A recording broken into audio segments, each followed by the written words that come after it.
I can all but guarantee that you've never played anything resembling Islands of Insight, a strange yet serene shared world puzzle adventure game set across a massive floating archipelago stuffed full of ancient wonders, natural beauty, and puzzles, so many puzzles. Really, there are logic puzzles, memory puzzles, jumping puzzles, flying puzzles, hidden objects to discover, labyrinths to conquer, fractals to frack, 24 types of puzzles to be precise, and over 10,000 of them, all of which despawn and are refreshed about once per day.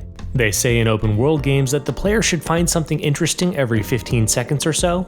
In Islands of Insight, it's rare to walk for more than a few seconds without bumping into a puzzle. Not that you'll be walking much, because each time you complete a puzzle, which without exaggeration happens about once per minute, you'll receive a handful of sparks that can be used to level up a variety of movement skills, from double jump to super jump to gliding.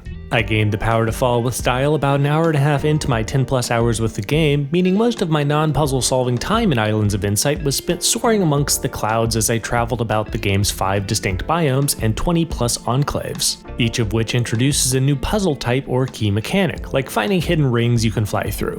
Oh, and those with a fear of heights can rest easy. There's a convenient lack of fall damage in this absurdly vertical world.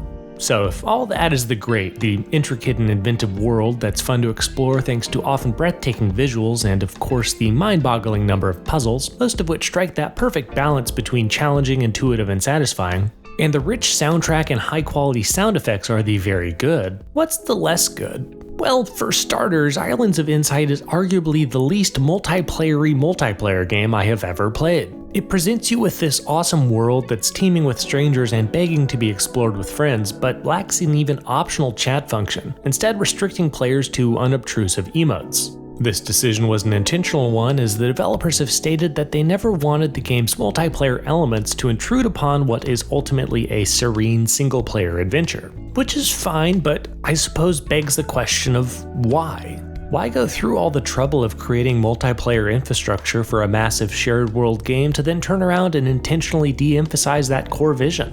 It's just an odd decision that by no means ruins the experience, but it does hurt the game's overall value in my opinion. Because, as anyone who plays MMOs will attest, the community and the gameplay, arguably in that order, is what keeps people logging back in, day out. Still, for $30, Islands of Insight is well worth the asking price due to its heaps of content that includes a generous microtransaction-free cosmetic upgrade system that, with a little grinding, will turn you into a blinding solar flare of fashion.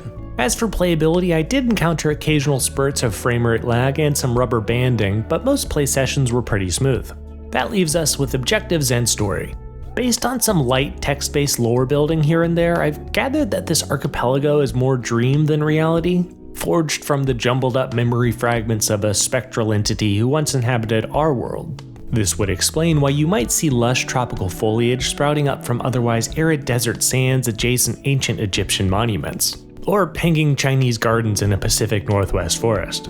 Still, lore tidbits considered, Islands of Insight is too narratively squishy for me to feel comfortable grading its story micrometrics.